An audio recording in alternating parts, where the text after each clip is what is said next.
സഹോദരി സഹോദരങ്ങളെ, രാജാക്കന്മാർ പുസ്തകത്തിൻ്റെ 1-ാം പുസ്തകത്തിൻ്റെ 8-ാം അധ്യായത്തിൽ ദേവാലയ പ്രതിഷ്ഠയാണ് നമ്മുടെ ചിന്താവിഷയം.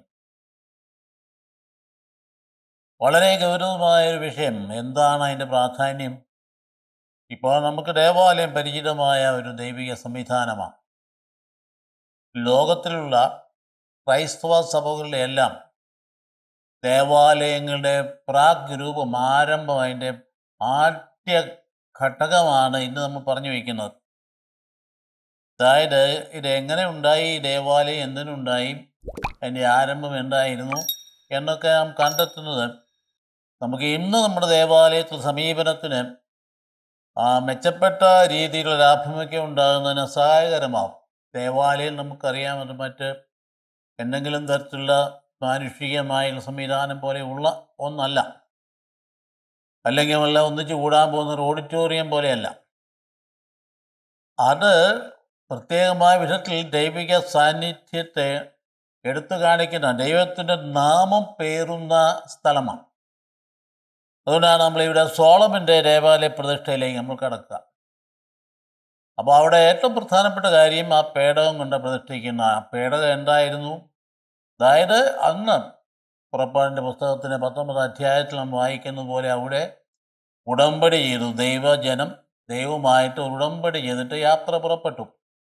യാത്ര പുറപ്പെട്ടപ്പോൾ ആ യാത്രയിൽ ദൈവ സാന്നിധ്യം അവരുടെ കൂടെ ഉണ്ടെന്നുള്ളതിന് അവർക്ക് കൊടുത്തിരിക്കുന്ന ദൈവികമായ ഒരു ദാനമായിരുന്നു ഈ പേടകം എന്ന് പറഞ്ഞാൽ അതിനകത്ത് 10 കൽപ്പനകളാണ്. ഇപ്പം ദൈവത്തിൻ്റെ പ്രമാണങ്ങളും കൽപ്പനകളും അനുസരിച്ച് ജീവിക്കുന്ന ഒരു ജനമാണ് ഇതെന്ന്, ഒപ്പം തന്നെ ദൈവം കൂടെ ഉള്ള ഒരു ജനമാണ് ഇതെന്ന് അനുഭവപ്പെട്ട് യാത്ര ചെയ്യുന്ന തീർത്ഥാടക സമൂഹമായിരുന്നു ആ സമൂഹം.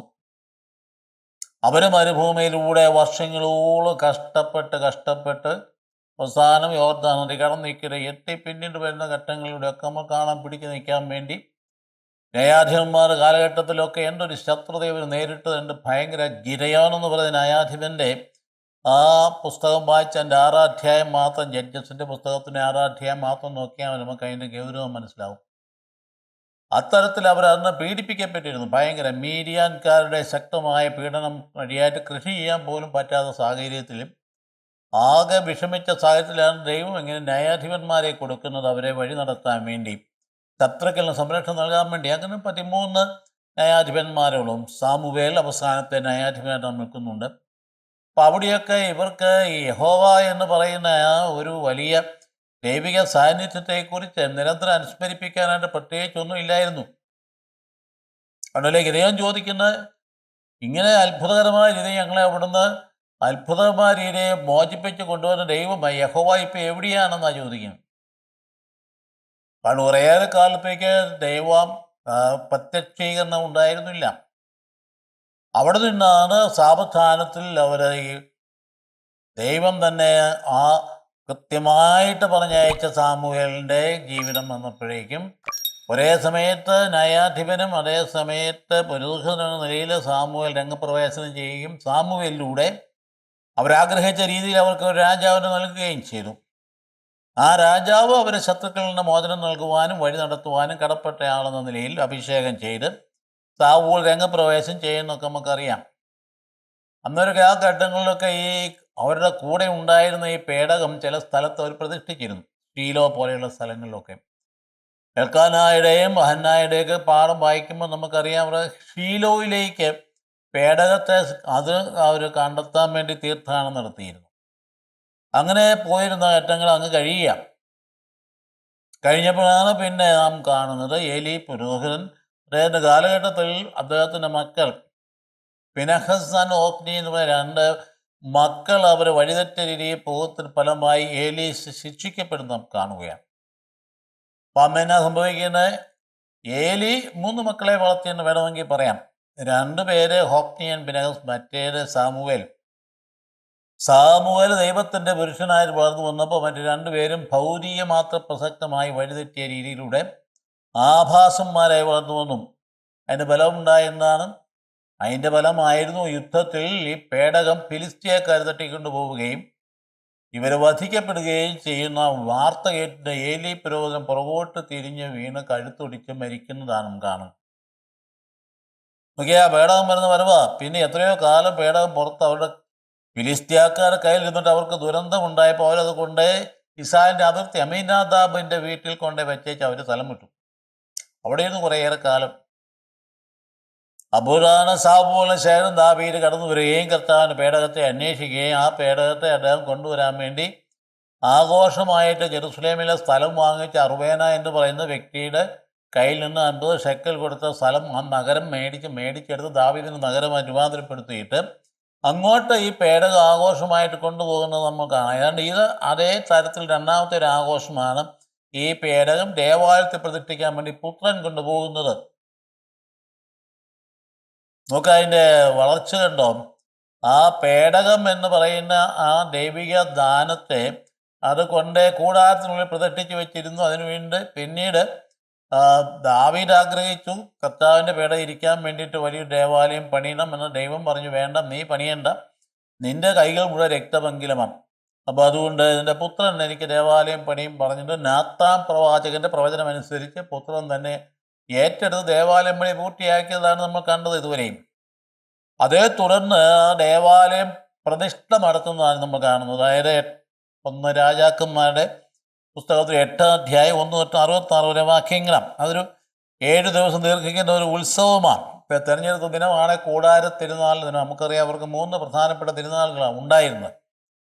ഒന്നാമത്തെ ഏറ്റവും വലിയ തിരുനാളാണ് കൂടാര തിരുനാൾ. പുതിയ നിയമത്തിൽ ഈശോ കൂടാര തിരുനാളിന് പോകുന്നില്ല ശിഷ്യന്മാർ ചോദിക്കുമ്പോൾ കേട്ടില്ലേ, നിങ്ങൾ പൊക്കോ എന്ന് പറഞ്ഞിട്ട് കർത്താവ് കൂടെ പോകാതെ ആ തിരുനാളിൻ്റെ പ്രധാന ദിനത്തിൽ ഭയങ്കരമായി ജനസമ്മേളിക്കുന്ന വലിയ ദിനത്തിൽ കർത്താവ് അങ്ങോട്ട് കയറി ചെന്നിട്ട് അവിടെ വെച്ചാ പറയുന്നത് ഞാൻ ലോകത്തിന് പ്രകാശമാകുന്നു സ്വയം വെളിപ്പെടുത്തുന്നു. അവിടെ വെച്ചാൽ അപ്പോൾ കൂടാര തിരുനാളിൻ്റെ പ്രാധാന്യം അറിയാമല്ലോ. അതുപോലെ തന്നെയാണ് പെസഹ തിരുനാളും പിന്നീട് പെന്തക്കോസ്ത് തിരുനാളും പിന്നെ പാവപരിഹാരം. ഇതൊക്കെയാണ് അവർക്ക് ഏറ്റവും പ്രധാന ദിനം. അതിൽ കൂടാര തിരുനാൾ ദിനത്തിലാണ് ഈ ദേവാലയ പ്രതിഷ്ഠ നടത്താൻ വേണ്ടി സോളമൻ തിരഞ്ഞെടുത്ത ദിനം. അങ്ങോട്ട് നാം നോക്കുമ്പോൾ അത് കഴിഞ്ഞ് അദ്ദേഹത്തിന് പ്രാർത്ഥനയുണ്ട്. നമുക്ക് കാണാം ഇത്ര മനോഹരം. അദ്ദേഹം ഒരേ സമയത്ത് രാജാവും പുരോഹിതൻ എന്ന നിലയിലാണ്. അദ്ദേഹം മധ്യസ്ഥ പ്രാർത്ഥന നടത്തുകയാണ്. ആ പ്രാർത്ഥനയായിട്ട് അവസാനം കേൾക്കുമ്പോൾ ഞങ്ങൾ വിചാരിക്കും, എന്തൊരു പുണ്യവാനായ വിശുദ്ധനായ ഒരു മനുഷ്യൻ എങ്ങനെ അവസാനം ഇങ്ങനെ അതപ്പതിച്ച് പോയല്ലോ എന്ന് നമുക്ക് സങ്കടം വരും. ആ വിവേകിയും വിജ്ഞാനിയും ദൈവം തന്നെ തൻ്റെ ദർശനത്തിൽ തൻ്റെ ആവശ്യമുള്ളതെന്ന് ചോദിച്ചപ്പം പറഞ്ഞത് അദ്ദേഹത്തിന് വിവേകം വേണമെന്ന് പറയാം. അല്ല മറ്റേ എൻ്റെ സാമ്രാജ്യം വളർത്തി കിട്ടണമെന്നോ ഭൗതികമായ വളർച്ച കിട്ടണമെന്നോ, എനിക്ക് വിവേകം വേണം, എൻ്റെ ജനത്തെ നയിക്കാൻ വേണ്ടി വിവേകം കൊടുത്തല്ലോ. ആ വിവേകം കൊടുത്ത ആ വ്യക്തി എങ്ങനെയാണ് അവസാനം ദൈവത്തിൻ്റെ അപ്രീതിക്ക് വിധേയനായിത്തീർന്നത്? നമുക്കറിയാം അദ്ദേഹത്തിൻ്റെ അതിഭയങ്കരമായ ആർത്തി, അധികാരഭ്രമം, അതുപോലെ തന്നെ മറ്റെല്ലാ രാജ്യങ്ങളിലെയും വിഗ്രഹാരാധകരായ രാജാക്കന്മാരുടെ പെൺമക്കളെ കല്യാണം കഴിച്ച് വിഗ്രഹാരാധകർ ഇസ്രായേലിലേക്ക് കടന്നു വരികയും അവരുടെ സ്വാധീനത്തിൽ യഹോവയുടെ ഭക്തി കുറയുകയും ചെയ്തപ്പോഴാണ് കർത്താവ് ഇടപെട്ട് വ്യക്തമായ താക്കീത് നൽകി. നിന്റെ അപ്പനെ ഓർത്ത് നിന്നിൽ നിന്ന് ഞാൻ രാജ്യം തിരിച്ചെടുക്കുകയില്ല, പക്ഷേ നിന്റെ പുത്രന് ഞാൻ രാജ്യം തിരിച്ചെടുക്കുക എന്ന് പറഞ്ഞ് ശക്തമായ ശിക്ഷ നൽകുന്നതാണ്. ആ പുത്രനാണ് റഹോബുവാം എന്ന് പറയുന്ന ആളും. റഹോബുവാം വന്നപ്പോൾ അത് രണ്ടായിട്ട് രാജ്യം പിളരുന്ന കാര്യമൊക്കെ നമ്മൾ പിന്നീട് കാണുന്നതാണ്.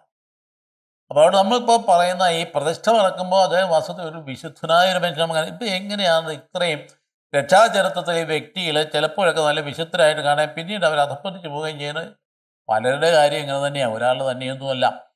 അതായത് ദൈവപുത്രനല്ലാതെ രക്ഷാചരിത്രത്തിൽ ഒരു ഹീറോ വേറെ ഇല്ല. ആരെയും നമുക്ക് അനുകരിക്കാൻ പറ്റില്ല. അനുകരിക്കാൻ ഒരാളെ ഉള്ളത് ഈശോ മിശിഹായാണ്. മറ്റുള്ള കർത്താവിൻ്റെ ഉപകരണങ്ങൾ അത് ശക്തമായൊരു ഉപകരണമായിരുന്നു മോശം. നമ്മൾ കാണുന്നുണ്ട് ഇങ്ങനെയുള്ള ആളുകളെ. ഇപ്പം അബ്രഹാം തൊട്ട് തന്നെ നമുക്കറിയാം അബ്രഹാമിൻ്റെ ഭാഗത്ത് വീഴ്ച ഉണ്ടായില്ലേ? വീഴ്ച ഉണ്ടായതിന് ഫലമായിട്ടില്ലേ ഹാഗാറിൽ നിന്ന് പുത്രൻ ജനിക്കാനിടയായത്? കാര്യം ഭാര്യ പറഞ്ഞിട്ടാണെങ്കിലും ശരി വീഴ്ച ഉണ്ടായില്ലേ? യാക്കോബിൻ്റെ ജീവിതം മുഴുവൻ ആദ്യം തൊട്ട് വീഴ്ചയായിരുന്നുണ്ട്. അതുകൊണ്ട് അവസാനം ഏറ്റവും വലിയ വേദനിച്ച ഒരു അപ്പനായിട്ട് തീർന്നില്ലേ?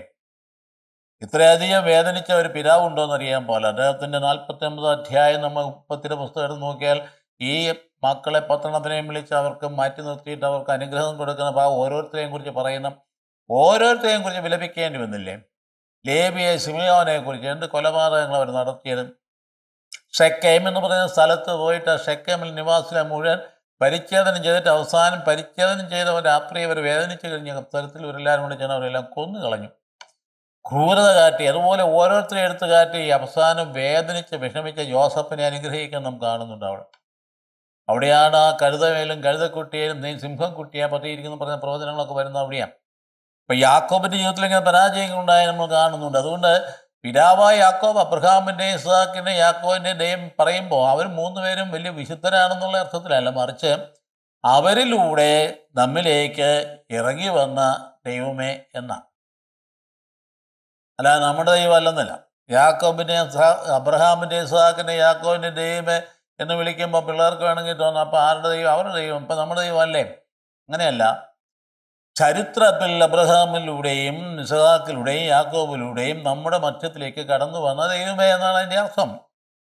അബ്രഹാമിനെ വിശ്വാസത്തിന് പിതാവായിട്ട് നിശ്ചയിക്കുകയും പിന്നീട് നമ്മൾ കാണുന്നുണ്ട് അവരെല്ലാ ജീവിതത്തിൽ യാക്കോബ് പരാജയപ്പെട്ടു. അതുപോലെ തന്നെ നോഹിൻ്റെ ജീവിതം നമ്മൾ കാണുന്നില്ല, എന്നൊരു പരാജയമായിരുന്നു. എത്ര കാര്യമായിട്ട് നീതിമാനായിരുന്നു നോഹെന്ന് പറഞ്ഞു വെച്ചിട്ട് ജലപ്രളയത്തിന് മുമ്പിൽ പേടകം ഉണ്ടാക്കി നോഹിൻ്റെയും കുടുംബത്തെയൊക്കെ രക്ഷപ്പെടുത്തിയിട്ട് അവസാനം സംഭവിച്ച് മദ്യപിച്ച് ലക്ക് കെട്ട് അദ്ദേഹം വസ്ത്രം ഇല്ലാതെ കിടന്ന് മക്കൾ 3 പേരിൽ ഒരുവൻ വന്ന് അദ്ദേഹത്തെ അപമാനിച്ച സംഭവമൊക്കെ നമുക്കറിയാമല്ലോ. ഇപ്പം നോഹിൻ്റെ ജീവിതത്തിൽ ഇങ്ങനെയുള്ള പെശകുണ്ടായി നമുക്കറിയാം. അബ്രഹാമിൻ്റെ കാലത്ത് തന്നെയുള്ള ലോത്തിൻ്റെ ജീവിതം എങ്ങനെയായിരുന്നു? ലോത്തിൻ്റെ അവസാനം എന്താ സംഭവിച്ചേ? ലോത്ത് വഴിവിട്ട ജീവിതത്തിലേക്ക് പോയി കഴിഞ്ഞിട്ട് അവസാനം മക്കൾ മദ്യപിപ്പിച്ചിട്ട് ലോത്ത് അപ്പനിൽ മക്കളെ ജനിപ്പിക്കുന്ന മൊവാബിയരുണ്ടായി. ആപ്പിയർ എന്ന് പറയാം, അപ്പനിൽ ജനിച്ചു വരാം. ആപ്പിയർ, അങ്ങനെ മൊവാബിയർ വംശത്തിൻ്റെ ഉത്ഭവം അങ്ങനെയാണെന്ന് പറയും. അവിടെയൊക്കെ മാനുഷികമായിട്ടുള്ള പരാജയങ്ങൾ നമ്മൾ കാണുന്നുണ്ട്.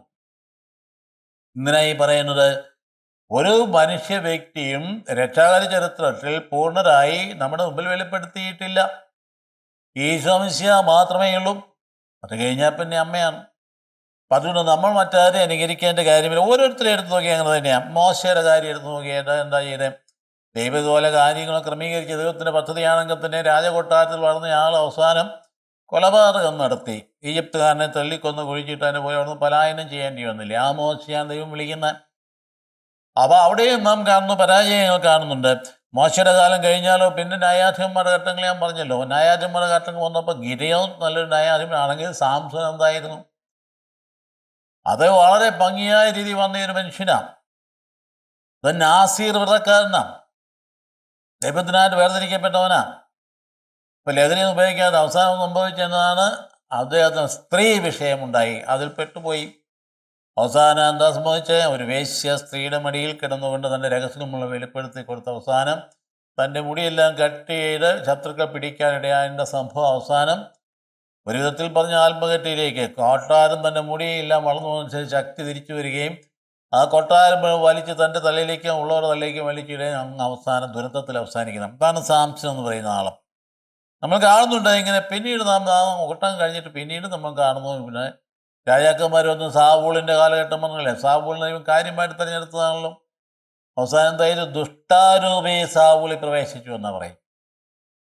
ദുഷ്ടാരൂപി പ്രവചനപരമായിട്ട് അവസാനം എങ്ങനെ അന്ത്യം താൻ തന്നെ നാട്ടിനെടുത്ത് കുന്തത്തിൻ്റെ കമിഴ്ന്ന് വീണ് ആത്മഹത്യ ചെയ്യേണ്ടതായിട്ട് വന്നു. ഇത് കഴിഞ്ഞാൽ വരുന്നത് ദാവീദോ ദൈവത്തിന് ഹൃദയത്തോട് ചേർന്ന് പോകുന്നയാളെന്ന് പറഞ്ഞിട്ട് ജീവിതത്തിൽ വന്ന പിഴവെന്താ? ഭയങ്കര പിഴവല്ലേ ഉണ്ടായും. വ്യഭിചാരം കഴിഞ്ഞ് കൊലപാതകം. പക്ഷേ അവിടെ ഒരു നന്മയുണ്ടായത് എന്താണ്? ആ തെറ്റിനെക്കുറിച്ച് മനസ്തപിച്ച് കണ്ണീർ വാർത്ത ദൈവസന്നിധിയെ മാപ്പപേക്ഷിച്ചുകൊണ്ട് അദ്ദേഹം വിശ്വാസത്തിൻ്റെ ഏറ്റവും മനോഹരമായ മാതൃകയായിട്ട് മാറുന്നുണ്ട്. ദാവീദിനെ കഴിഞ്ഞപ്പോൾ തന്നെ അപ്പോൾ അത് കഴിഞ്ഞ് ഞാൻ കാണുന്നത് സോളമൻ. അതുകൊണ്ടാണ് ഈ സോളമൻ്റെ ജീവിതത്തിലെ ആദ്യഘട്ടങ്ങളൊക്കെ ഭംഗിയായിരുന്നു. ആ 2ാം ഘട്ടം വന്നു കഴിഞ്ഞപ്പോൾ പ്രശസ്തി അങ്ങ് വളർത്തി കൊടുക്കഴിഞ്ഞപ്പോൾ രാജ്യതന്ത്രജ്ഞരുടെ ഭാഗമായി അടുത്തുള്ള അയൽ രാജ്യങ്ങളിലെ രാജാക്കന്മാരായ വിഗ്രഹാരായ മക്കളെ തൻ്റെ കുടുംബത്തിലേക്ക് കൊണ്ടുവന്ന് അവർ സ്വാധീനിച്ചിട്ട് അവരുടെ സ്വാധീനം വഴിയായിട്ട് യഹോവയുള്ള വിശ്വാസം ക്ഷയിച്ച് പോയിടയായപ്പോൾ ശിക്ഷിക്കപ്പെടുകയാണ്. നമ്മളിപ്പോൾ സോളമൻ്റെ ഈ പ്രാർത്ഥന എടുത്ത് ധ്യാനിക്കുകയും ചിന്തിക്കുകയും ചെയ്യുമ്പോൾ ആ കാര്യങ്ങൾ ഓർമ്മ. ഈ പ്രാർത്ഥിച്ച മനുഷ്യൻ വഴിതെറ്റിപ്പോയിരുന്നു. അതുകൊണ്ട് തന്നെ നമ്മുടെ സമൂഹത്തിലും സഭയിലാണെങ്കിൽ തന്നെ ആരെയും നമ്മൾ ഒരു മാതൃകയായിട്ട് എടുക്കേണ്ടതില്ല. റോൾ മോഡലില്ല എന്ന് പിള്ളേരോടൊക്കെ പറയുന്നുണ്ട്. റോൾ മോഡൽ വേണ്ട. മാനുഷികമായ രീതി ഒരു റോൾ മോഡലുമില്ല. നമുക്കുള്ളത് ഈശോ മിശിഹ മാത്രം. ഇതാ പഠിപ്പിക്കേണ്ടത്. പിള്ളേരാണെങ്കിലും യുവജനങ്ങളെ പഠിപ്പിക്കേണ്ട പ്രധാനപ്പെട്ട പാഠം ഇതാണ്. മറ്റാരെയും അനുകരിക്കാൻ പാടില്ല. അനുകരിക്കേണ്ട ഒരു വ്യക്തിയുള്ളൂ, അത് ഈശോ മിശിഹയാണ്. ഈശോയെക്കുറിച്ച് പഠിക്കണം. സുവിശേഷങ്ങളിൽ നിന്ന് ഈശോ ആരാന്ന് മനസ്സിലാക്കണം. അതിൻ്റെ അപ്പുറത്തോട്ട് റോൾ മോഡൽ വേണ്ട. മറ്റുള്ളതൊക്കെ മാനുഷികമായ ഫിഗേഴ്സാണ്, ഹ്യൂമൻ ഫ്രജൈൽ ഫിഗേഴ്സാണ്. അതായത് ബലഹീനമായ പാത്രങ്ങളാണ്. നമ്മൾ വലിയ കാര്യമായിട്ട് നമ്മുടെ മനസ്സിൽ വെച്ച് ആരാധിച്ച് കൊണ്ടു നടന്ന അവസാനം അദ്ദേഹത്തിന് ഒരു ഉറപ്പ് കിട്ടിക്കഴിയുമ്പോൾ ഇനി പള്ളിയിലും പോകണ്ട എന്ന് പറഞ്ഞുകൊണ്ട് പോകുന്ന ചെറുപ്പക്കാരുണ്ട്. ഭയങ്കര സ്നേഹിച്ച് ബഹുമാനിച്ച് നടന്ന ആളിൽ നിന്ന് ഒരു ഉറപ്പുണ്ടായി കഴിഞ്ഞപ്പോഴത്തേക്ക് ഇനി എല്ലാവരും ഇങ്ങനെയാണെങ്കിൽ എന്തിനാ കൊണ്ട് പള്ളിയിലോട്ട് പോകുന്നത് എന്ന് പറഞ്ഞ് തെന്നി ഒരിക്കലും പള്ളിയിൽ പോകാതെ അവസാനം കുറേ ഏറെക്കാലം വിശ്വാസരഹിതരായി ജീവിക്കുന്ന ചെറുപ്പക്കാരുടെ കഥകൾ കേട്ടിട്ടുണ്ട്. അപ്പോൾ ആരംഭത്തിൽ തന്നെ മനസ്സിലാക്കണം, ഒരു മനുഷ്യനെയും റോൾ മോഡലായിട്ട് എടുക്കാൻ പാടില്ല, ദൈവപുത്രൻ മാത്രമാണ്. അപ്പം അതുകൊണ്ട് ഇവിടെ ഇദ്ദേഹത്തിൻ്റെ ആ പ്രാർത്ഥന ആരംഭം തന്നെ മനോഹരമായ രീതി ആശീർവാദ പ്രാർത്ഥന, ആദ്യ അവസാന ആശീർവാദ പ്രാർത്ഥന. ദൈവത്തിന് നന്ദി പറഞ്ഞുകൊണ്ട് മരുഭൂമിയുടെ യാത്ര ചെയ്യിപ്പിച്ച് ഞങ്ങളെ വഴി നടത്തി കൊണ്ടുവന്ന ദൈവമേ നിന്നെ സ്തുതിക്കുന്നു. ഞങ്ങൾക്ക് ഈ വാഗ്ദാനങ്ങളെല്ലാം നാത്താൻ പ്രവാചകൻ്റെ വാഗ്ദാനം അതേപതി പൂർത്തിയാക്കിയല്ലോ നീ. അതുകൊണ്ട് തന്നെ ദാവീദിൻ്റെ രാജവംശത്തിൻ്റെ സ്ഥാപനം അതോട് ചേർന്ന് എൻ്റെ അനുയായിയായ എന്നെ അവിടുന്ന് ഉയർത്തിയല്ലോ. ഇതൊക്കെ പറയുന്ന നന്ദി പറയുന്ന ഭാഗങ്ങൾ ഒക്കെ പറഞ്ഞിട്ട് അവസാനം ജനത്തെ ആശീർവദിക്കാൻ നമ്മൾ കാണുന്നു. അതുകൊണ്ട് 2-3 കാര്യങ്ങൾ. ഒന്ന്, പേടകം ദേവാലയത്തിൽ കൂടെ പ്രതിഷ്ഠിക്കുന്ന ഒരു ആഘോഷമായ പ്രവൃത്തിയാണ്. നമ്മുടെ മനസ്സിൽ കാണാം വലിയ ആഘോഷമായിട്ട്, ദാവീദ് രാജാവ് കൊണ്ടുവന്നതിനേക്കാൾ കൂടുതൽ ആഘോഷമായിട്ട് പ്രതിഷ്ഠിക്കുകയും പിന്നീട് വലിയ ബലി നടത്തുകയും ചെയ്യും. രണ്ടാമത്തെ കാണുന്നത് സോളമൻ്റെ ആശീർവാദം, അതുകൂടാതെ തന്നെ സോളമൻ്റെ യാചന പ്രാർത്ഥനയാണ്. അപ്പോൾ 2-3 കാര്യങ്ങളാണ് ഈ പറയുന്ന ദീർഘമായ ഒരു അധ്യായം. 8-ാം അധ്യായം 66, അതിനേക്കാൾ കൂടുതൽ വാക്യങ്ങളുണ്ട്. ആ ദീർഘമായ അധ്യായത്തിൽ പറയുന്നത് നമ്മൾ വായിച്ചു നോക്കുമ്പോൾ മുഷിഞ്ഞു പോകാൻ ഇടയുണ്ടെങ്കിൽ പോലും എൻ്റെ പിൻപിലെ രഹസ്യങ്ങൾ ഉൾക്കൊള്ളാമെങ്കിൽ നമ്മൾ ധ്യാനാത്മകമായിട്ട് വായിച്ചു പോകാവുന്നതാണ്. അതിനെ ധ്യാനിക്കുമ്പോൾ ഓർക്കണം, ഇതിൻ്റെയൊക്കെ മറ്റ് രക്ഷാ സംഭവങ്ങളുടെ ബന്ധം എന്തെങ്കിലും മനസ്സിൽ കാണാമെങ്കിൽ നമുക്ക് വളരെ കൃത്യമായിട്ട് അതിൻ്റെ ഫലം ഉണ്ടാകാനായിട്ട് സാധിക്കും. അപ്പം അതുകൊണ്ട് ആഘോഷം അത് തന്നെ, ആ പ്രതിഷ്ഠ ദേവാലയ നിർമ്മാണത്തിന് പറഞ്ഞ പോലെ തന്നെ ആഘോഷമായിട്ടത് അതേന്ത് ബലിയർപ്പണവും പിന്നെ സ്തുതിപ്പും കാര്യങ്ങളൊക്കെ വരികയാണ്. പിന്നീട് ദേവാലയത്തിൽ പേടകം പ്രതിഷ്ഠിക്കപ്പെട്ടു. നമ്മുടെ ദേവാലയ പ്രതിഷ്ഠ നടക്കുന്ന നമ്മൾ കണ്ടിട്ടില്ലേ? ഇപ്പോൾ പുതിയ നിയമത്തിലാണെങ്കിൽ ഇതിൽ ഈ പ്രാർത്ഥനകളൊക്കെ വെച്ചുകൊണ്ട് തന്നെയാണ് പുതിയ നമ്മുടെ ദേവാലയം പ്രതിഷ്ഠിക്കപ്പെടുന്ന. ദൈവത്തിന് നാമം അവിടെ ചാർത്തി വെച്ചിട്ട് ദൈവത്തിനായിട്ട് മാറ്റി നിർത്തുക. അപ്പോൾ ആ ദൈവത്തിനായിട്ട് മാറ്റി നിർത്തുന്ന ഇപ്പം പള്ളിയിൽ പോകണോ പ്രാർത്ഥിക്കാമെന്ന് ചോദിക്കുന്ന ആൾക്കാരുണ്ട്. വീട്ടിൽ നിന്ന് പ്രാർത്ഥിച്ചാൽ പോരെ, പള്ളിയിൽ പോകണം. കാരണം നമുക്ക് ദൈവവുമായിട്ട് അഭിമുഖമായ സംഭാഷണം നടത്താനായിട്ട് ദൈവം നിശ്ചയിച്ച് തന്നിരിക്കുന്ന സ്ഥലം ഇതാണ്. മറ്റുള്ളവർക്ക് അഭിമുഖം സംസാരിക്കാൻ പാടില്ലെന്നല്ല, അതിൻ്റെ പരിതോവസ്ഥ അവിടെയില്ല. ഇവിടെ അതിന് ക്രമീകരണം ആയിട്ടുള്ള പരിതോവസ്ഥ ഉണ്ട്. അപ്പം അതിനൊക്കെ ഒത്തിരി പ്രസക്തി ഉണ്ടെന്ന കാര്യം. അതുകൊണ്ട് പള്ളിയിൽ പോയില്ല, ഞാൻ വീട്ടിൽ നിന്ന് പ്രാർത്ഥിക്കുന്നുണ്ടെന്നൊക്കെ മണ്ടത്തരം പറഞ്ഞ് പിടിപ്പിക്കരുത്. ദേവാലയത്തിൽ പോകേണ്ടത് തന്നെ കർത്താവ് ദേവാലയത്തിൽ പോയിരുന്നു. അത് കൃത്യമായിട്ട് കർത്താവിൻ്റെ എല്ലാ നിയമങ്ങളും അനുസരിച്ചിരുന്നു. പെസഹ തിരുനാളിന് പോയിരുന്നു, കൂടാര തിരുനാളിന് പോയിരുന്നു. ദേവാലയത്തോട് ബന്ധപ്പെട്ട എല്ലാ കാര്യങ്ങളും 12-ാം വയസ്സിൽ പോയത് എവിടെയാണ് കണ്ടത്? ദേവാലയത്തിൽ വേദശാസ്ത്രങ്ങൾ സംസാരിക്കുന്നതായിട്ട് കാണും. പിന്നെ ദേവാലയത്തിൽ പോകേണ്ട കാര്യമില്ല എന്ന് നമ്മൾ മനസ്സിലാക്കണം. ദേവാലയത്തിലെ പേടകം ദൈവ സാന്നിധ്യത്തിൻ്റെ ഒരു അടയാളമായിട്ട് നൽകും. ദൈവം അരൂപിയാണ്. അദൃശ്യനും അരൂപിയുമായ ദൈവത്തെ ദൃശ്യവൽക്കരിക്കുന്ന ഭൗമികമായ അടയാളമാണ് ഈ ഇപ്പോൾ ഇവിടെ പേടകം എന്ന് പറയുന്ന സംഗതി. നമ്മുടെ ദേവാലയത്തേക്ക് വരുമ്പോഴോ ആലോചിച്ച് നോക്കി, അന്ന് അത്രയും ഗൗരവമായിട്ട് അവർ ദേവാലയത്തിൽ കണ്ട ഇന്ന് നമ്മൾ എന്തേലും ഗൗരവമായിട്ട് കാണേണ്ടതാണ്. ഇന്നിവിടെ ഇരിക്കുന്ന പേടകമൊന്നുമല്ല, 10 കൽപ്പനയൊന്നുമല്ല, സ്വർഗത്തിൽ നിന്നിറങ്ങിയ ജീവനുള്ള അപ്പമാണ് ഇരിക്കുന്നത്. അതാണ് നമ്മുടെ നിത്യജീവൻ്റെ അച്ചാരമായ പരിശുദ്ധ കുർബാനയായിരിക്കുന്നത്. നമുക്ക് എന്ത് ചെയ്യാൻ ബോധമില്ലാത്തത്? നമ്മുടെ കുഞ്ഞുങ്ങളെ എന്തേ പഠിപ്പിക്കാത്തത്? കുറേ കാലം മുമ്പ് തന്നെ എന്തെല്ലാം ആചാര വിധികളുടെ ദേവാലയ സന്ദർശനം നടത്തിയിരുന്നത്, ഇപ്പം അതൊക്കെ ചിന്തകൾ വിട്ടുപോയില്ലേ? പഠിപ്പിക്കാഞ്ഞിട്ടല്ലേ? ദേവാലയത്തിലിരിക്കുന്ന കർത്തൃ സാന്നിധ്യത്തെക്കുറിച്ച് ബോധ്യം നൽകാഞ്ഞിട്ടല്ലേ? ദീപികാരനെ സന്നിധി ചെയ്യുന്നതുകൊണ്ട് ദേവാലയത്തിൽ പ്രവേശിച്ച് അതിന് ആചാരം ചെയ്ത് ഈശോയെ എന്ന് വിളിച്ചുകൊണ്ട് അവിടെ മുട്ടുകുത്തി എന്ന് പ്രാർത്ഥിക്കാൻ മക്കളെ പഠിപ്പിക്കേണ്ടതല്ലേ? ആത്മാർത്ഥമായിട്ട് നമ്മൾ ഇതൊക്കെ വിട്ടുപോയി. അതുകൊണ്ട് തന്നെ ദേവാലയം പിള്ളേർക്ക് പള്ളിക്കൂടും ദേവാലയമൊക്കെ ഒരുപോലെ അങ്ങനെ ആയി തീർന്നിട്ടില്ലേ? മാറ്റിയെടുക്കേണ്ടതാണ്, അതിൻ്റെ ചിന്താഗതിക്ക് മാറ്റേണ്ടതാണ്. അപ്പോൾ ഇവിടെ നാം കാണുന്നത് പേടകവും സമ്മതിച്ച് പോരുമ്പോൾ അവരൊരു തീർത്ഥാടക സമൂഹമാണെന്ന് ബോധ്യം അവർക്കുണ്ട്. കാരണം യാത്രയിലാണ്, ചുമന്നുകൊണ്ട് പോകുന്ന ദേവാലയമാണ്. അപ്പോൾ യാത്രയില്ല. അപ്പോൾ അവരെ ഇവിടെ ചലിക്കുന്ന ഒരു സമൂഹമാണ്. അവർ മുമ്പോട്ട് ലക്ഷ്യത്തിലേക്ക് നീങ്ങിക്കൊണ്ടിരിക്കുന്ന ചിന്ത അവർക്കുണ്ടായിരുന്നു. വാഗ്ദത്ത ഭൂമിയിലേക്ക്, വാഗ്ദത്ത ഭൂമി വിദൂരതയിലാണ്. പെട്ടെന്ന് കടന്നു ചെല്ലാവുന്ന ഭൂമിയായിരുന്നു വാഗ്ദത്ത ഭൂമി. പക്ഷേ ദൈവം അത് അനുവദിച്ചില്ല. എന്തുകൊണ്ടാണ്? അങ്ങോട്ട് കടന്നു ചെല്ലണമെങ്കിൽ ക്ലേശങ്ങളുടെ നടുവിലൂടെ, കഷ്ടപ്പാട് നടുവിലൂടെ, ജീവിതത്തിൽ ദൈവത്തിൻ്റെ പ്രമാണങ്ങൾ അനുസരിച്ച് അതിനനുസരിച്ച് ജീവിക്കാനായിട്ട് ശീലിച്ചുകൊണ്ട് അതൊരു പരിശീലനമായിരുന്നു. മരുഭൂമിയിലെ പ്രയാണം എന്നൊരു പരിശീലനം ദൈവജനത്തിൽ നൽകിയപ്പോൾ എല്ലാ കാലത്തേക്കുള്ള പരിശീലനമാണ്, നമുക്കുള്ള പരിശീലനം തന്നെയാണ്. നമ്മുടെ ജീവിതത്തിൽ എപ്പോഴെങ്കിലും മരുഭൂമിയുടെ അനുഭവം ഉണ്ടാകും. ഡെസർട്ട് എക്സ്പീരിയൻസ് എന്ന പിതാക്കന്മാർ പറയാറുണ്ട്. എന്ന് പറഞ്ഞാൽ മരുഭൂമി അനുഭവം എന്നാ പറയുന്നത്, മരുഭൂമിയിൽ വെള്ളമില്ല, മരുഭൂമി ചൂടാണ്, ചുട്ടുപഴുത്താണ്, ഉണ്ടക്കല്ലാണ് എല്ലായിടത്തും, ആകപ്പാടെ വരണ്ട അവസ്ഥയാണ്. ഇതാണ് മരുഭൂമി. ആധ്യാത്മികതയിൽ ഇങ്ങനൊരു അവസ്ഥ ഉണ്ടാകാം. നമുക്ക് എപ്പോഴും ഉണർവോടുകൂടി ദൈവ സാന്നിധ്യം ഉണ്ടാകണമെന്നില്ല. ചിലപ്പോൾ നമുക്ക് വല്ലാത്ത വരൾച്ച തോന്നും. ആ വരൾച്ച തോന്നുമ്പോൾ ഡെസർട്ട് എക്സ്പീരിയൻസ് ആണ്. അവിടെ എന്താ ചെയ്യേണ്ടേ? ആ മരുഭൂമിയിൽ ആ ജനം ചെയ്തപോലെ തന്നെ ദൈവസന്നിധി സാഷ്ടാംഗപ്രമാണം ചെയ്യുവാനുള്ള വിനയം നമുക്കുണ്ടായാൽ നമുക്ക് സാന്നിധ്യാനുഭവം ഉണ്ടാകും, ദൈവസാന്നിധ്യാനുഭവം ഉണ്ടാകും. മരുഭൂമിയിലൂടെയാണ് ശുദ്ധീകരിക്കപ്പെട്ട് നാം എന്താണെന്ന് സ്വയം മനസ്സിലാക്കി നീ ഒന്നുമല്ല എന്ന് തിരിച്ചറിഞ്ഞ് വിനയത്തിൻ്റെയും അതുപോലെ താഴ്മയുള്ള ദൈവസന്നിധിയിലുള്ള നമ്മുടെ പാപബോധത്തിൻ്റെയും ചിന്ത കടന്നു വരികയും വിനയം നിറഞ്ഞു നിൽക്കുന്ന ഹൃദയത്തിലേക്ക് ദൈവത്തിൻ്റെ കൃപ കവിഞ്ഞൊഴുകുകയും ചെയ്യുക. അപ്പം അതുകൊണ്ട് മരുഭൂമി അനുഭവം എന്ന് പറയുന്ന പുതിയ കാര്യം അല്ല, അന്ന് ആരംഭിച്ച ഇന്നും നമുക്ക് തുടരുന്നതാണ് എന്ന കാര്യം ഓർക്കണം. അപ്പോൾ വാഗ്ദത്ത ഭൂമി എന്ന് പറയുന്ന ലക്ഷ്യം വെച്ചുകൊണ്ട് അന്ന് പോയിരുന്നതെങ്കിൽ ഇന്ന് നമ്മളെങ്ങനെയാണ് പോകുന്നത്? നമ്മളിന്ന് പോകുന്ന ദൈവരാജ്യം എന്ന് പറയുന്ന വലിയ വാഗ്ദത്ത ഭൂമിയെ ലക്ഷ്യം വെച്ചാണ് പോകുന്നത്. മരണാനന്തര ജീവിതം ഉണ്ടെന്നും സ്വർഗമുണ്ടെന്നും കർത്താവ് തന്നെ കാത്തിരിക്കുന്നെന്നും കർത്താവ് നമ്മളെ അങ്ങോട്ട് കൊണ്ടുപോകുമെന്നും അത് നമ്മുടെ ജീവിത യാത്രയുടെ മരുഭൂമിയുടെ യാത്രയുടെ ക്ലേശങ്ങൾ സഹിച്ച് മുമ്പോട്ട് പോയി കഴിയുമ്പോൾ കർത്താവ് നമ്മെ സ്വീകരിക്കുമെന്നുള്ള ഉറപ്പായ ബോധ്യമാണ് നമ്മുടെ വിശ്വാസ തീർത്ഥാടനത്തിന് ആന്തരികമായ ശക്തി. അതുകൊണ്ടല്ലേ അപ്പസ്തോലൻ പറഞ്ഞ് ഞാൻ നല്ല ഓട്ടം ഓടി, ഞാൻ എൻ്റെ വിശ്വാസം സംരക്ഷിച്ചു, നീതിമാനായ കർത്താവ് നീതിയുടെ കിരീടം എന്നെ അണിയിക്കുമാറാകട്ടെ എന്ന് പറയാനുള്ള ധൈര്യം പൗലോസ്ലീഹായ്ക്ക് ഉണ്ടായത് എങ്ങനെയാണ്?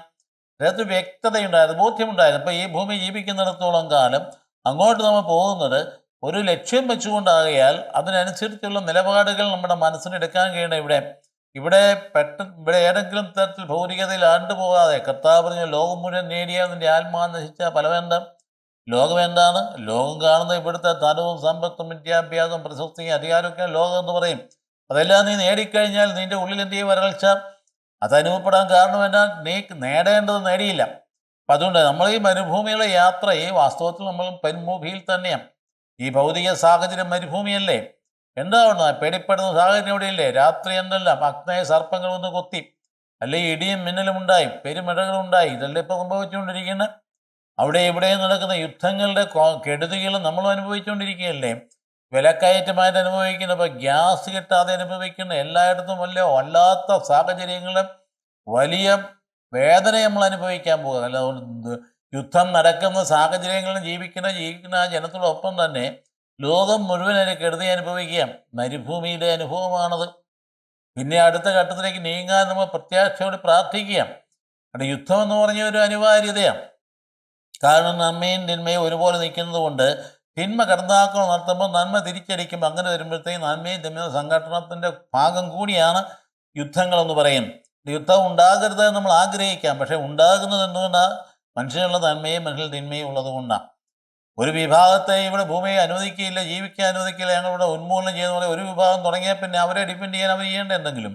അപ്പം അങ്ങനെ വരുമ്പോൾ യുദ്ധത്തെക്കുറിച്ചും അതിൻ്റെ മനുഷ്യൻ്റെ എല്ലാ ഹൃദയങ്ങളിലാണ് യുദ്ധം നടക്കുന്ന കാര്യം നാം മനസ്സിലാക്കും. അപ്പം അതുകൊണ്ട് ഇവിടെ നമ്മെ സംബന്ധിച്ചിടത്തോളം അന്നത്തെ ജനത്തെപ്പോലെ തന്നെ നമ്മൾ മരുഭൂമിയിലാണ്. അപ്പോൾ അവിടെ ആ കൂടാരങ്ങളിൽ വസിക്കുന്നു എന്ന് പറയുമ്പോൾ അവർക്ക് കൂടാരം താൽക്കാലിക ജീവിതത്തിൻ്റെ അടയാളമായിരുന്നു കൂടാരം. അതുകൊണ്ടാണ് കൂടാരത്തിരുന്നാൾ എന്ന് പറയുന്നത്. എന്താണ്? മരുഭൂമിയുടെ യാത്ര ചെയ്തപ്പോൾ അവർ തൽക്കാലത്തേക്ക് കൂടാരങ്ങളിൽ വസിച്ചിരുന്നു. അതുകൊണ്ട് പെന്തക്കോസ്താ ദിനം പോലെ തന്നെ കൂടാരത്തിരുന്നാളിന് ജനം മുഴുവൻ എത്തണം, നിയമമുണ്ട്. ഇസ്രായേലിൻ്റെ എല്ലാം ഒറ്റ ദേവാലയമേ ഉള്ളല്ലോ. അപ്പോൾ ആ ജനം മുഴുവൻ എത്തണം. അപ്പോൾ എത്താൻ അവിടെ പോയി ജെറൂസലേം എന്ന് പറയുന്ന ഇട്ടാവട്ടത്തിൽ പോയി ജനം മുഴുവൻ അവിടെ കണ്ടുകയും ചെയ്യില്ല. അവർ പിന്നെ എന്താ തീർത്ഥാടനമായിട്ട് മല കയറി ദേവാലയം സന്ദർശിച്ച് പിന്നെ താഴോട്ട് പോയിട്ട് അവർ ദൂരെയുള്ള സ്ഥലങ്ങളിൽ കൂടാരങ്ങൾ കെട്ടി താമസിക്കും. കൂടാരങ്ങൾ പണിത് താമസിക്കും.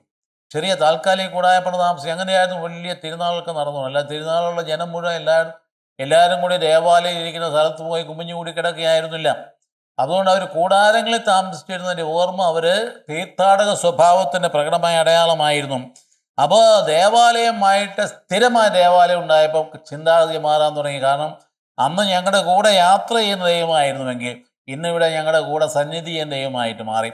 ചിന്താഗതി മാറുന്നത് കണ്ടോ? ആ സ്ഥിരം ദേവാലയം ഉണ്ടായി കഴിഞ്ഞപ്പോൾ മനോഭാവങ്ങൾ മാറ്റം വന്നപ്പോൾ നന്മയുണ്ടായി തിന്മയുണ്ടായി. അതായത് ഞങ്ങളങ്ങ് ദൈവം സംരക്ഷിച്ചുകൊള്ളും എന്നുള്ള വ്യക്തമായ വൃഥാധാരണ മിഥ്യാധാരണയും കടന്നു വന്നിട്ട് ദൈവം തന്നെ പറഞ്ഞു, നിങ്ങളെ ഞാൻ സംരക്ഷിക്കണമെങ്കിൽ കൽപ്പനകൾ അനുസരിക്കണം. കൽപ്പനകൾ വിട്ടുപോയി കഴിഞ്ഞാൽ നിങ്ങളെ സംരക്ഷിക്കാൻ പറ്റില്ല. നിങ്ങൾ വാഗ്ദത്ത ഭൂമിയെ നഷ്ടപ്പെടും, ദേവാലയം നഷ്ടപ്പെടും. കൃത്യമായിട്ട് പ്രവചിച്ചായിരുന്നു പ്രവാചകന്മാരുടെ. അതുപോലെ തന്നെ സംഭവിച്ചതാണ് ബാബിലോണിന് അടിമത്തം എന്ന് പറയുന്നത്. അപ്പോൾ തങ്ങളുടെ മധ്യയിൽ ഉണ്ട് എന്നുള്ള കാര്യം അവർക്ക് ബോധ്യമുണ്ടായിരുന്നെങ്കിൽ പോലും ആ പേടകത്തിൻ്റെ സൈഡിൽ 2 തണ്ടുകൾ നീണ്ടു നിന്നിരുന്നു. അതിനടയാളമാണ് എന്താണെന്നറിയോ? അത് ആ പേടകത്തിൻ്റെ തണ്ടുകൾ നിൽക്കുന്നത് അതിൻ്റെ അർത്ഥം എന്തെങ്കിലും വേണമെങ്കിൽ ഇത് മാറ്റപ്പെടാം, ഇത് കൊണ്ടുപോകാം. അതുകൊണ്ട് ഇതിന് സ്ഥിരത ഉണ്ടാകണം എന്ന് നിർബന്ധമില്ല എന്നുള്ള ചിന്തയായി. എടുത്തു മാറ്റപ്പെട്ടായിരുന്നല്ലോ. എന്നാൽ ഫിലിസ്തീയർ എന്ന് പറയുന്ന വിഭാഗം ഏലി പ്രവാചകന്റെ കാലഘട്ടങ്ങളിൽ യുദ്ധത്തിലൂടെ ഈ പേടകം തട്ടിയെടുത്തുകൊണ്ട് പോയി. ആ കഥ നമുക്കറിയാവുന്നതാണ്, തട്ടിയെടുത്ത് കൊണ്ടുപോയ കാര്യം. അപ്പം അതുകൊണ്ട് ആ ഏലി പുരോഹിതനും മക്കളും അതുകൊണ്ട് ആധ്യാത്മികത ഇല്ലാത്തവരായി തീർന്നതിൻ്റെ ശിക്ഷ കൂടിയായിരുന്നു അതെന്ന കാര്യം നാം മനസ്സിലാക്കണം. അതുകൊണ്ട് നമ്മൾ അശ്രദ്ധയുണ്ടായാൽ, ജാഗരൂകതയില്ലായിരുന്നാൽ നമുക്ക് നഷ്ടപ്പെടാം. അതുകൊണ്ട് എത്ര ഉറച്ച ദേവാലയമാണെങ്കിലും ശരി നഷ്ടപ്പെടാം. വരുന്നില്ല, ഇപ്പം പുതിയ നിയമമായിട്ട് വരുന്നുണ്ടല്ലോ, ഇല്ലേ? സർക്കാർ പുതിയ നിയമമായിട്ട് വരിക. വിദേശ ഫണ്ട് ഉപയോഗിച്ചുകൊണ്ട് നിർമ്മിക്കപ്പെട്ടുള്ള എന്തായാലും ശരി, സ്ഥാപനമായാലും ശരി, വിദ്യാഭ്യാസ സ്ഥാപനമായാലും ശരി, ദേവാലയമായാലും ശരി, അത് കൃത്യമായിട്ട് അതിനുള്ള FCRA എന്ന് പറഞ്ഞാൽ ഫോറിൻ കോൺട്രിബ്യൂഷൻ റിനോവേഷൻ ആക്ട് എന്നാണ് പറയുന്നത്. FCRA എന്ന് പറയും. അതിൻ്റെ ക്യാൻസൽ വന്നു കഴിഞ്ഞാൽ, അല്ലെങ്കിൽ അത് ഏതെങ്കിലും റദ്ദ് ചെയ്യപ്പെട്ടു പോയി കഴിഞ്ഞാൽ, അല്ലെങ്കിൽ അത് സസ്പെൻഡ് ചെയ്യപ്പെട്ട് കഴിഞ്ഞാൽ, അത് ചെയ്യുന്ന സർക്കാരാണ്, റദ്ദ് ചെയ്യുന്ന സർക്കാരാണ്, വീണ്ടും തിരിച്ചു തരുന്ന സർക്കാരാണ്. ഒക്കെ നീണ്ടുപോയാൽ ആ സ്ഥാപനം ഏറ്റെടുക്കാം സർക്കാരിന് എന്ന് പറഞ്ഞാൽ ദേവാലയം വരെ ഏറ്റെടുക്കാവുന്നു. നമ്മൾ പണിത് ഉയർത്തിയ കോടിക്കണക്കിന് ഒരുപാട് ചെലവഴിച്ച് ദേവാലയം വഴി സർക്കാരിന് വേണേൽ ഏറ്റെടുക്കാവുന്നതാണ് ഇന്ന് പാർലമെൻറ്റ് ചർച്ച നടക്കുന്നത്. എന്നാലും ശരി, ഇപ്പോൾ നമ്മെ സംബന്ധിച്ചിടത്തോളം അതൊന്നുമല്ല പ്രശ്നം. നമ്മെ സംബന്ധിച്ച് ദൈവത്തിൻ്റെ കൽപ്പന നിരസിച്ചാൽ, അത് വേണ്ട വിധത്തിൽ നമ്മുടെ ജീവിതത്തിൽ പ്രാവർത്തികമാക്കാതിരുന്നാൽ, ദേവാലയത്തിന് അർത്ഥം ഉൾക്കൊണ്ടുകൊണ്ട് ദേവാലയത്തെ സമീപിക്കുക, ദേവാലയം നഷ്ടപ്പെടാം എന്നതിൻ്റെ സൂചന ഇവിടെ തന്നെ ഉണ്ട്. അപ്പം അതുകൊണ്ട് അന്ന് അവരെന്ത് ചെയ്തു? ഈ ദേവാലയത്തിൽ പ്രതിഷ്ഠ കഴിഞ്ഞപ്പോൾ ഗോത്രത്തിന് പ്രതികളെ മുഴുവൻ വിളിച്ച് എല്ലാവരുടെയും സാന്നിധ്യത്തിൽ പ്രതിഷ്ഠ നടക്കുന്നതാണ്. കാര്യം പ്രവിശ്യയായിട്ടൊക്കെ സോളമൻ രാജാവ് തിരിച്ചെങ്കിലും ഗോത്രത്തിൻ്റെ പ്രാധാന്യം കൊടുത്ത് കളഞ്ഞില്ല. ഗോത്രത്തിന് പ്രാധാന്യം എപ്പോഴും അവിടെയുണ്ട്. ദേവാലയത്തിലാണെങ്കിൽ ഈ ഗോത്രത്തിന് പ്രാധാന്യമുണ്ട്. അത് പിന്നെ പുതിയ നിയമവരവും ആ ഗോത്രത്തിൻ്റെ 12 ഗോത്രങ്ങളുടെ സ്ഥാനത്താണ് 12 അപ്പോസ്തലന്മാരെ ദൈവം തിരഞ്ഞെടുത്തത്. അപ്പോൾ അതുകൊണ്ട് 7-ാം മാസം വരെ കൃത്യമായിട്ട് കൂടാരത്തിരുന്നാളിൻ്റെ അന്ന് തന്നെയാണ് ഇത് അദ്ദേഹത്തിൻ്റെ കൂടാരത്തിരുന്നാൾ നടക്കുന്നത് എന്നാണ്. അതായത് വിഭവങ്ങളെ ശേഖരിച്ച ശേഷം, മനുഷ്യൻ്റെ എല്ലാ കാലം മുഴുവൻ ശേഖരിച്ചതിന് ശേഷം വരുന്നൊരു തിരുനാളാണ്. അപ്പോൾ അതിന് നന്ദി, ദൈവം നൽകുന്ന വിളവിന് നന്ദി, ഒപ്പം തന്നെ ദൈവം നൽകുന്ന ആ യാത്രയിലെ സംരക്ഷണം നന്ദി, ഇതൊക്കെയാണ് വാസ്തവത്തിൽ തിരുനാളിൻ്റെ പ്രത്യേകത. മഹോത്സവം നടക്കുന്ന, പ്രതിഷ്ഠ നടക്കുന്ന ദിനത്തിൽ ആ വലിയ നന്ദി പ്രകാശനം അവിടെ കാണാൻ കഴിയും. അപ്പോൾ സ്ഥിരവാസത്തിലേക്ക്, പ്രതിഷ്ഠാ മഹോത്സവം ആ ജനത്തിൻ്റെ സ്ഥിരവാസത്തിലേക്ക് അവരെ സൂചിപ്പിക്കുന്നത്. വാഗ്ദത്ത ഭൂമിയിൽ എത്തിക്കഴിഞ്ഞിരിക്കുന്നു എന്ന ചിന്തയാണ് അവർക്ക് നൽകുന്നത്. അപ്പോൾ 8-ാം മാസം ദേവാലയം പൂർത്തിയായെങ്കിലും 7-ാം മാസത്തിലെ പ്രതിഷ്ഠ നടത്തി. എന്തുകൊണ്ടായിരിക്കും? ആ കൂടാരത്തിരുന്നാളിൻ്റെ അന്ന് തന്നെ നടത്തണം എന്നുള്ള താത്ബന്ധം കൊണ്ടായിരിക്കാം. അപ്പോൾ അങ്ങനെയാണ് ദാവീദ് നഗരം സിയോൻ എന്ന് കൂടി വിളിക്കപ്പെടുന്നു. അങ്ങനെ ആ ദാവീദ് നഗരത്തിൽ നിന്ന് അധികം ദൂരെ അല്ലാണ്ട് ദേവാലയം പണിയപ്പെട്ട് കഴിഞ്ഞിരിക്കുന്നു. ദേവാലയത്തിന് പ്രതിഷ്ഠയും നടന്നു. അപ്പോൾ ദാവീദ് കൊണ്ടുപോയാൽ തന്നെ ഈ പറയുന്ന പേടകത്തെ തൻ്റെ പുത്രൻ വലിയ ജനാവലിയുടെ സാന്നിധ്യത്തിലൂടെ ദേവാലയത്തിൽ കൊണ്ടുപോയി സംരക്ഷിക്കുക. എന്നിട്ട് ആ സങ്കീർത്തനങ്ങളുണ്ട്. കെരൂബുകളുടെ ചിറകിൻ കീഴിലാണ് കൊണ്ടുവച്ചിരിക്കുന്ന പേടകം. കെരൂബുകൾ എന്ന് പറയുന്നത് ഭാവി പിന്നീട് കെരൂബ് ക്രോബന്മാരായി മാലാഖമാരായി പരിണമിക്കുന്നുവെങ്കിൽ അതൊരു പ്രത്യേക രൂപമാണ്. മനുഷ്യൻ്റെ മുഖവും കാളയുടെ ഉടലും കാളയുടെ കാലും സിംഹത്തിൻ്റെ ഉടലും ഒക്കെയുള്ള ഒരു പ്രത്യേക ഒരു പ്രതിമയാണ് ഈ കെരൂബുകൾ എന്ന് പറയുന്നത്. ആ കെരൂബുകളുടെ ചിറകിൻ കീഴിലാണ് വെച്ചിരിക്കുന്നത്. അപ്പോൾ ആ ചിറകിൻ കീഴെന്ന് പറയുന്ന സങ്കീർത്തനത്തിൽ ദൈവത്തിൻ്റെ സംരക്ഷണത്തിൻ്റെ ഒരു അടയാളമായിട്ട് എപ്പോഴും ഉപയോഗിക്കുന്ന നമ്മൾ സങ്കീർത്തനം ചൊല്ലുമ്പം കാണാം. അതായത് സങ്കീർത്തനം 17-ാം സങ്കീർത്തനം 8-ാം വാക്യത്തിൽ അങ്ങയുടെ ചിറകിൻ്റെ കീഴിൽ അങ്ങനെ മറച്ചുകൊള്ളാൻ പ്രാർത്ഥിക്കുന്നു. അപ്പോൾ അവിടെ എപ്പോഴും ചിറക് ഒരു പ്രതീകമായിട്ട് ഉപയോഗിക്കുന്നുണ്ട് പ്രാർത്ഥനയിൽ. അപ്പം ജെറുസലേം ദേവാലയത്തിലേക്ക് കയറി കഴിയുമ്പോഴേ മനുഷ്യൻ ആ അതിവിശുദ്ധ സ്ഥലത്ത് കാണുന്ന ഒരു പ്രധാനപ്പെട്ട കാഴ്ചയാണ്, വലിയ ചിറകളുടെ കീഴിലാണ് ഈ പേടകം കൊണ്ട് വെച്ചിരിക്കും, കൃപാസനം. അപ്പോൾ ആ 2 കെരൂബുകളുടെ ചിറകിൻ്റെ കീഴിൽ, അപ്പോൾ ആ ചിറകിൻ്റെ കീഴിൽ അവരുടെ മനസ്സിൽ കിടപ്പുണ്ട്. അതുകൊണ്ട് ആ സങ്കീർത്തകൻ അങ്ങയുടെ ചിറകിൻ്റെ കീഴിൽ അവിടെ നിന്ന് സംരക്ഷിക്കണമേ. സങ്കീർത്തനം 61:4 പറയുന്നു, അങ്ങയുടെ ചിറകുകളുടെ കീഴിൽ ഞാൻ സുരക്ഷിതനായിരിക്കട്ടെ എന്ന് പറയുന്നു. നമ്മളും പ്രാർത്ഥിക്കുമ്പോൾ ദൈവമേ നിൻ്റെ ചിറകിൻ കീഴിൽ, ഇപ്പം നമ്മൾ പോലെ തള്ളക്കോഴുത്തിൻ്റെ ചിറകിൻ കീഴിൽ കുഞ്ഞുങ്ങളെ സൂക്ഷിക്കുമെന്ന് പറഞ്ഞതുപോലെ, അതായത് കഴുകൻ വരുമ്പം കൊര വെച്ചുകൊണ്ട് കുഞ്ഞുങ്ങളെല്ലാം അടുപ്പിച്ച് നിർത്തിയിട്ട് ചിറകിൻ കീഴിൽ സൂക്ഷിക്കണം. ആ ചിറകാണ് ഉദ്ദേശിക്കുന്നത്, ദൈവത്തിൻ്റെ സംരക്ഷണം. 63-ാം സങ്കീർത്തനം 7-ാം വാക്യത്തിൽ അങ്ങയുടെ ചിറകിൻ കീഴിൽ ഞാൻ ആനന്ദിക്കുമെന്ന് പറയുന്നുണ്ട് ആ സങ്കീർത്തനത്തിൽ. 63-ാം സങ്കീർത്തനം. 90-ാം സങ്കീർത്തനം പറയുന്നു, അവിടുന്ന് അവിടുത്തെ ചിറകിൻ്റെ കീഴിൽ നിനക്ക് അഭയം തരും, അഭയം നൽകുമെന്ന് പറയും. അപ്പം അതുകൊണ്ട് ഈ ചിറക് എന്ന് പറയുന്ന ഒരു പ്രതീകം വളരെ പ്രധാനപ്പെട്ടതാണ്. നമ്മുടെ പ്രാർത്ഥനകളിലും കടന്നു വരുന്നതാണ്. ദൈവത്തിൻ്റെ സംരക്ഷണമാണ് ചിറക് ഉദ്ദേശിക്കുന്നത്. അതായത് നമ്മൾ നടക്കുന്നിടത്തും കർത്താവ് തന്നെ നേരിട്ട് പറഞ്ഞില്ലേ, നീ എവിടെ പോയാലും ഞാൻ നിൻ്റെ കൂടെയുണ്ട്. നീ നദിയിലൂടെ പോയാൽ നദി നിന്നെ മുക്കിക്കളയില്ല. നീ സമുദ്രത്തിന് ആഴത്തിൽ കൂടെ പോയാലും ഞാൻ നിൻ്റെ കൂടെയുണ്ട്. നീ അഗ്നിയുടെ ചിറകിൽ കൂടെ പോയാലും ഞാൻ നിൻ്റെ കൂടെയുണ്ട്. യാക്കോബേ ഭയപ്പെടേണ്ട. അതാണ് നമ്മുടെ ദൈവത്തിൻ്റെ പ്രത്യേകത എന്ന് പറയും. ദൈവത്തിൻ്റെ പ്രത്യേകതയാണ്. അപ്പോൾ അതുകൊണ്ട് പണ്ട് ഗിബിയോനിൽ ഈ സ്ഥാപനം, ഈ പേടകം സ്ഥാപിച്ചിരുന്നു. അവിടുന്ന് അതിന് ചേർന്ന് പുറപ്പെട്ടു പോരുന്നതാണ് ഇത്.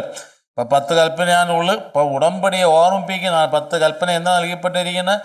ഓർമ്മിപ്പിക്കാനാണ്. അതായത് ദൈവം നിരുപാധികമായിട്ടല്ല ജനത്തെ സംരക്ഷിക്കുകയും സ്നേഹിക്കുകയും ചെയ്യുന്നത്. ദൈവം സ്നേഹിക്കുന്നത് ഉപാധി വെച്ചുകൊണ്ടാണ്. എന്ത് ഉപാധിയാ? ഇന്ന് ഞാൻ നൽകുന്ന ചട്ടങ്ങളും നിയമങ്ങളും നിങ്ങൾ പാലിച്ചാൽ നിങ്ങൾക്ക് ഇവിടെ ദീർഘമായി ജീവിക്കാം, നിങ്ങളുടെ മക്കളുണ്ടാവും, വർദ്ധിക്കുകയും ചെയ്യും. ഇന്ന് ഞാൻ നൽകുന്ന ചട്ടങ്ങൾ നിങ്ങൾ പാലിക്കുന്നില്ല എങ്കിൽ നിങ്ങൾക്ക് വാഗ്ദത്ത ഭൂമിയും ദേവാലയവും നഷ്ടപ്പെടാം.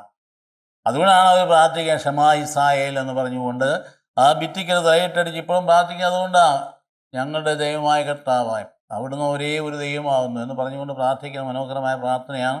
നിയമാവർത്തന പുസ്തകത്തിൻ്റെ 6-ാം അധ്യായത്തിൽ 5 തൊട്ട് 10 വരെയുള്ള വാക്യങ്ങൾ കാണുന്നത്. ഷമാ ഇസ്രായേൽ, ഇസ്രായേലേ കേൾക്കുക, നിൻ്റെ ദൈവമായ കർത്താവ് ഒരേ ഒരു കർത്താവാകും. നിൻ്റെ പൂർണ്ണമായ മനസ്സോടും പൂർണ്ണമായ ഹൃദയത്തോടും ആത്മാവോടും കൂടി നിൻ്റെ ദൈവത്തെ സ്നേഹിക്കുമെന്ന് പറഞ്ഞുകൊണ്ട് സ്ഥാനം പറയാം. അത് നിൻ്റെ മക്കളെ പഠിപ്പിക്കുകയും ചെയ്യണം. നീ എടുക്കുന്ന വഴി, ഇരിക്കുന്ന വഴി, വിശ്രമിക്കുന്ന വഴി എല്ലാം നിൻ്റെ ഹൃദയത്തിൽ അത് ഉണ്ടായിരിക്കുക. നിൻ്റെ കൈത്തണ്ടകളിൽ എഴുതി വയ്ക്കുക, നെറ്റിത്തടത്തിൽ കുറിച്ച് വയ്ക്കുകയോ ചെയ്യണമെന്ന് പറയുന്നത് കൊണ്ടാണ്.